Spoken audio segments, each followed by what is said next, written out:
Bonjour. Tout d'abord, merci d'être avec nous aujourd'hui. Bienvenue à la science d'information en français sur l'appel des propositions récemment lancé dans le cadre du programme de l'enveloppe de connectivité régionale, PCA. Je m'appelle Julius Egbayemi. Je suis le directeur adjoint de l'équipe responsable de ce programme à Affaires mondiales Canada. Je suis accompagné aujourd'hui par Groline Kader, l'une des agents des projets au sein de l'équipe.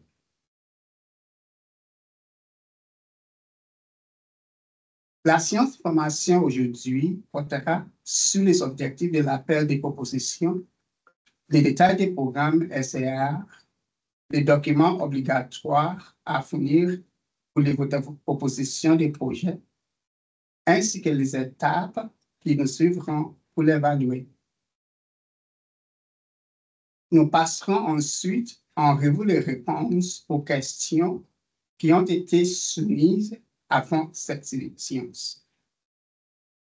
Notez que nous ne répondrons pas aux questions en direct. Si vous avez encore des questions après cette séance, vous êtes invités à les soumettre via notre boîte courriel.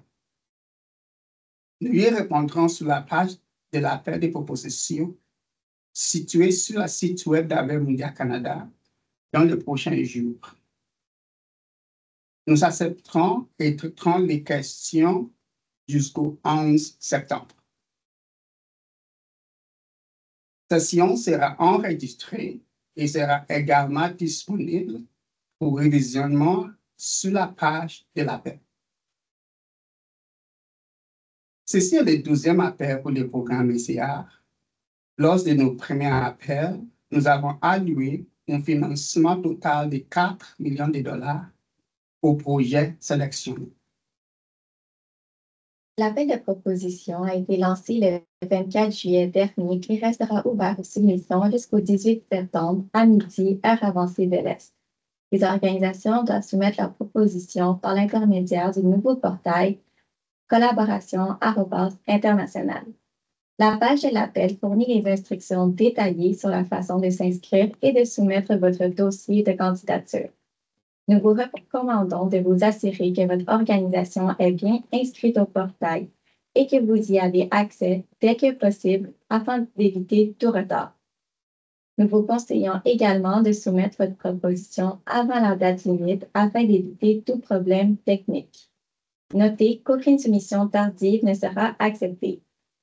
Vous remarquerez que tous les documents obligatoires afin de soumettre une demande doivent être téléchargés à partir du portail et ne sont que visibles si vous avez complété le profil organisationnel. Nous recommandons qu'un seul membre par organisation crée un profil pour télécharger et soumettre une demande afin d'éviter les doublons de profil organisationnel. Il n'est pas possible pour plus d'un membre de s'enregistrer sous un même profil. Il en revient à chaque organisation de coordonner à l'interne pour les soumissions.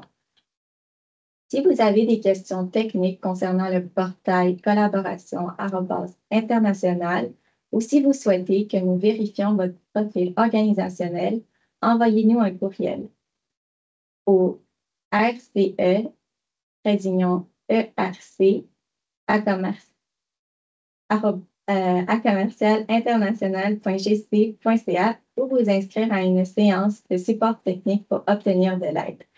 Le lien pour les séances techniques se retrouve sur la page de l'appel. Donc, le programme SCR fait partie de l'initiative d'engagement auprès de l'Indo-Pacifique.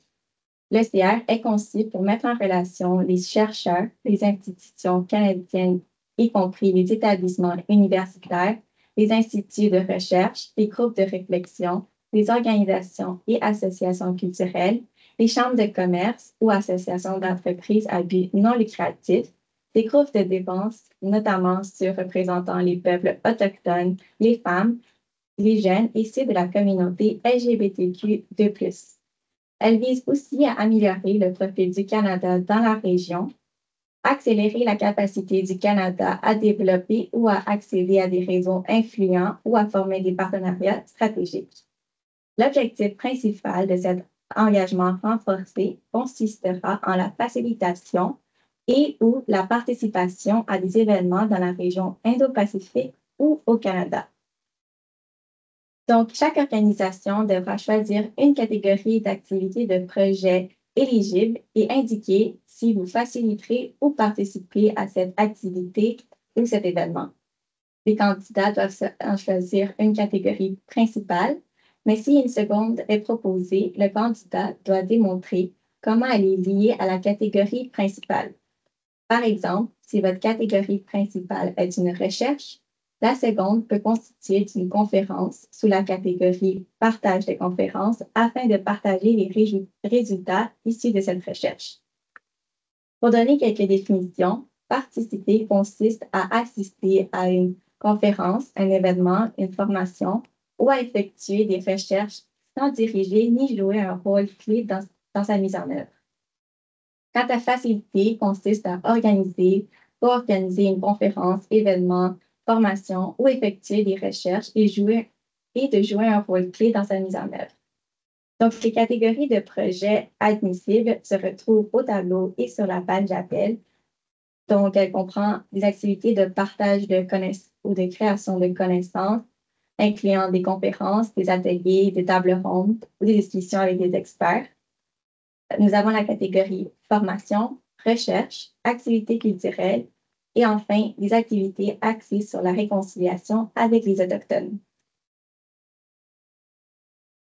Alors, pour être admissible en tant qu'organisme bénéficiaire dans le cadre de ces programmes, vous devez soit être une organisation à but non lucratif légalement enregistrée au Canada, soit une organisation ou gouvernement autochtone, Première Nation, Inuit et Métis au Canada. Dans ces cas, votre organisation devra fournir des documents justificatifs concernant son histoire, sa structure de gouvernance et ou sa propriété. Notez que les consortiums ne sont pas admissibles pour ces programmes. Une seule organisation canadienne collaborant avec une organisation de la région Indo-Pacifique par proposition est requise. De plus, les entités souveraines ou gouvernements, organisations à but lucratif, les institutions multilatérales ou les individus ne sont pas admissibles. Chaque organisation éligible peut soumettre jusqu'à 4 propositions. Les organisations doivent coordonner à l'interne pour développer les propositions. Dans les cas où cette limite est surpassée, AMC évaluera que les 4 premières propositions qui seront soumises. La page de l'appel décrit les paramètres obligatoires du projet pour cet appel de proposition. Je vais les passer en revue rapidement. Premièrement, votre projet proposé commence après le 1er avril 2026 et se termine avant le 31 mars 2028. Vous demandez à Affaires mondiales Canada un financement d'au moins 20 000 et d'au plus 250 000 La durée totale de votre projet ne dépassera pas plus de 2 ans. Si la valeur totale de votre projet dépasse 40 000 votre organisation financera au moins 15 de la valeur totale du projet. Votre demande identifie une organisation régionale Indo-Pacifique qui se situe dans la région et qui soutiendra de manière significative la mise en œuvre du projet. La portée géographique du projet se situe dans la région Indo-Pacifique, au Canada ou dans les 2 régions. Le projet que vous proposez doit être en lien avec un ou plusieurs des objectifs stratégiques de la stratégie Indo-Pacifique du Canada. Et enfin, les documents de votre dossier de candidature sont complets et présentés en anglais ou en français.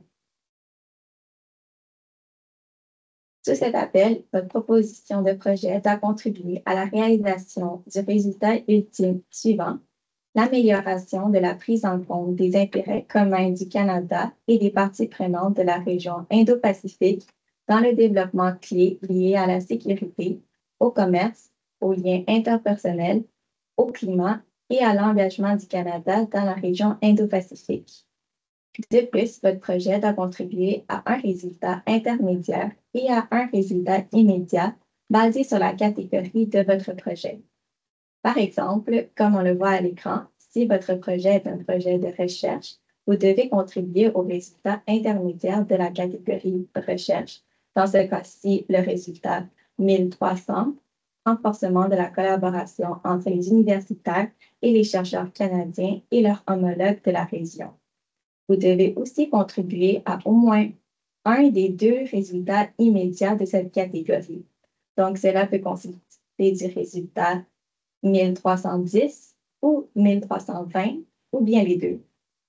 La liste des catégories de projets mentionnées plus tôt ainsi que la liste des résultats associés à chacune de celles-ci figurent dans le formulaire de demande.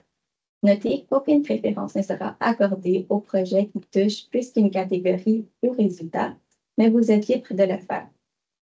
Vous devez aussi identifier les indicateurs que vous utiliserez pour mesurer la performance du projet afin d'atteindre ces résultats.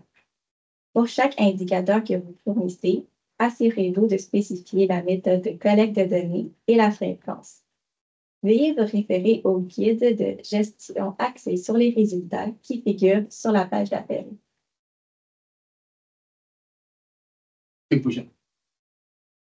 Un projet détaillé est requis pour faire une demande de financement. Vous devez énumérer les dépenses reliées à votre projet et estimer la contribution de la ANC par année fiscale. Tous les coûts doivent être directement reliés aux activités de votre projet. Vous pouvez voir à l'écran une liste non exhaustive des dépenses admissibles pour les programmes de l'ECR. Dans le cas de cet appel, quelques dépenses ne sont pas admissibles. Vous pouvez voir la liste à l'écran. Il est important de noter que les frais généraux ne sont pas admissibles dans le cadre du programme ECR. Les frais généraux ou coûts indirects sont définis comme des coûts qui ne peuvent pas être clairement attribués à un projet spécifique. Veuillez vous assurer que ces dépenses ne sont pas incluses dans votre projet. Passons maintenant à la section sur l'Organisation Indo-Pacifique. Dans ce programme, les organisations canadiennes doivent identifier une organisation Indo-Pacifique par proposition avec laquelle elles collaboreront. D'autres organisations peuvent être impliquées à la discrétion de l'organisation canadienne. Une organisation régionale Indo-Pacifique peut consister d'une organisation non gouvernementale ou gouvernementale de la région.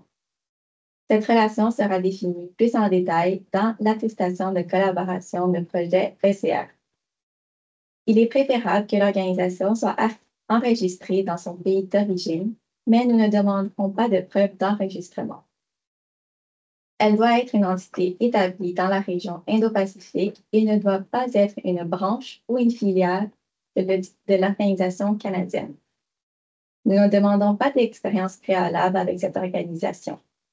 Notez que l'organisation Indo-Pacifique ne peut pas postuler à cet appel.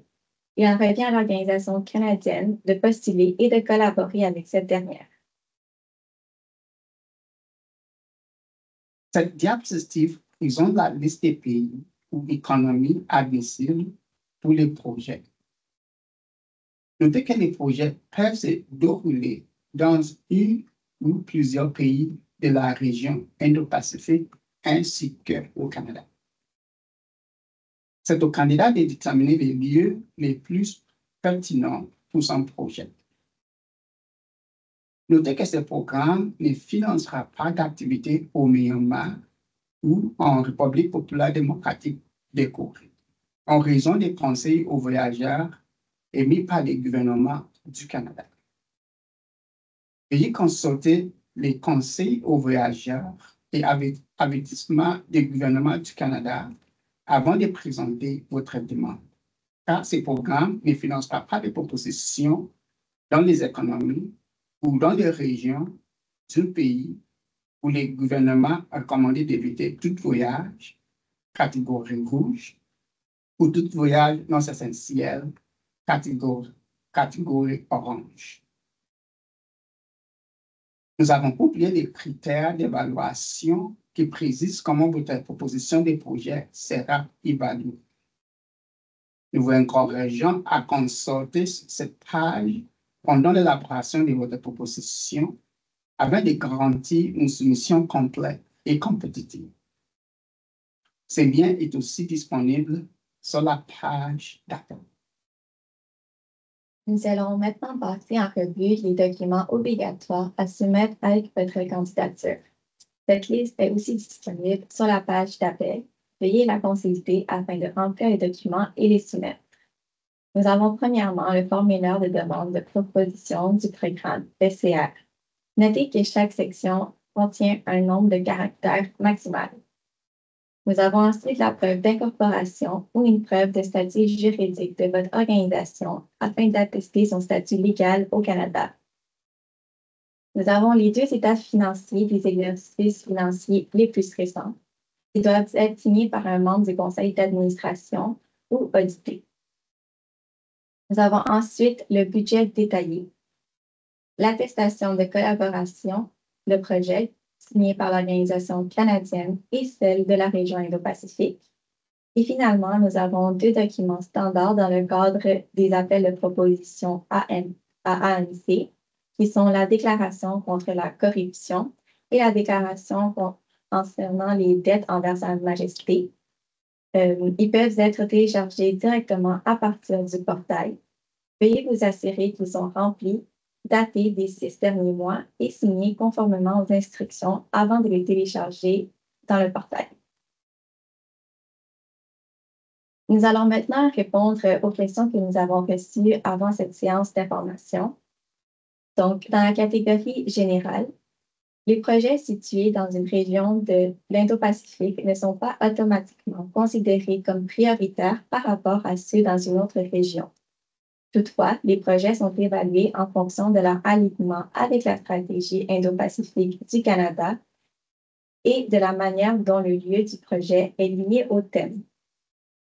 Les candidats actuels ne peuvent pas accéder à la liste de candidats retenus lors de l'appel de proposition ECR 2024 pour le moment. L'initiative de l'ECR est conçue dans le but de s'aligner avec la stratégie Indo-Pacifique du Canada. Tant que les activités proposées correspondent à l'un des 5 objectifs stratégiques, les organisations admissibles peuvent organiser ou participer à des événements et à des activités dans le cadre de ce programme. Notez que certaines composantes d'un projet peuvent se dérouler en ligne, mais la proposition doit comporter un élément de connectivité physique. Sous la catégorie admissibilité, les groupes de recherche affiliés à une université peuvent présenter une demande séparément du bureau central de recherche de l'université s'ils disposent d'un numéro d'enregistrement distinct auprès de l'Agence de revenus du Canada. La page de l'appel de proposition utilise les termes proposition et projet de manière interchangeable. Chaque proposition deviendra un projet si elle est approuvée. Avec leur proposition, les candidats doivent sélectionner une catégorie de projet principal. Si une catégorie secondaire est proposée, le candidat doit démontrer en quoi elle est liée à la première catégorie. Les activités artistiques sont admissibles au financement dans le cadre de ce programme à condition qu'elles soient directement reliées au projet. Sous la catégorie du budget et des financements, les contributions au partage de coûts doivent être directement liées aux activités spécifiques du projet. Si le projet ECR fait partie d'une initiative plus vaste, seuls les coûts directement associés à la composante ECR peuvent être comptabilisés dans le partage de coûts. Si le coût total du projet dépasse 40 000 $, ANC couvrira 85 % des coûts directs admissibles au projet. Dans leur formulaire budgétaire, les organisations doivent indiquer la valeur totale du projet et déterminer leur partage de coûts. La dernière page du formulaire du budget indiquera si le partage de coûts est conforme. L'appel de proposition ne précise pas de pourcentage fixe pour les coûts administratifs. Toutes les dépenses admissibles, y compris les coûts de coordination et les frais administratifs, doivent être directement liés aux activités du projet. Les frais de personnel pour une session de formation sont des dépenses admissibles au titre de la rémunération. Les fonds du projet peuvent être utilisés pour soutenir la participation des participants canadiens et ceux de l'Indo-Pacifique. Les plafonds et planchers de financement sont fixés par proposition et non par organisation. Par exemple, une organisation admissible peut soumettre 4 propositions d'un montant maximal de 250 000 $ chacune. Les coûts de coordination, administration, mise en œuvre directement reliés à l'organisation d'un événement sont des coûts admissibles au titre du personnel. Les fonds SCR peuvent être utilisés pour couvrir les frais de déplacement liés à la participation de représentants de gouvernements non canadiens et des groupes autochtones au projet. Le partage des coûts est calculé sur la valeur totale du projet et non sur la contribution d'AMC. Il n'est pas nécessaire de faire une embauche pour le personnel de nouvelle embauche pour le personnel travaillant sur le projet ECR. Il en revient au candidat de démontrer et justifier le salaire du personnel pour les tâches directement reliées aux activités du projet ECR. Région et organisation Indo-Pacifique. L'organisation régionale de l'Indo-Pacifique peut être une organisation non gouvernementale, un organisme ou ministère gouvernemental ou une organisation représentant un réseau plus vaste de la région Indo-Pacifique. Bien que la proposition doit indiquer qu'une organisation régionale Indo-Pacifique comme partenaire principal, le projet lui-même peut s'attendre à plusieurs pays. Si l'organisation canadienne choisit de soumettre plus d'une proposition, elles peuvent collaborer avec différentes organisations Indo-Pacifiques pour chaque proposition. Les organisations doivent soumettre une attestation de collaboration pour chaque projet SCR. Si une organisation souhaite soumettre des attestations de collaboration supplémentaires pour des projets SCR ou une lettre de soutien, elle est libre de les faire, mais cela n'est pas obligatoire. Veuillez noter que l'effet de soumettre plus d'une attestation ne constituera pas un avantage. Le formulaire. La déclaration d'anticorruption et de la déclaration concernant les dettes impayées envers Sa Majesté doit avoir été signée et datée dans les 6 mois précédant la date de soumission de votre proposition. Bon, ceci conclut la séance d'information sur les CR. Merci beaucoup de nous avoir écoutés.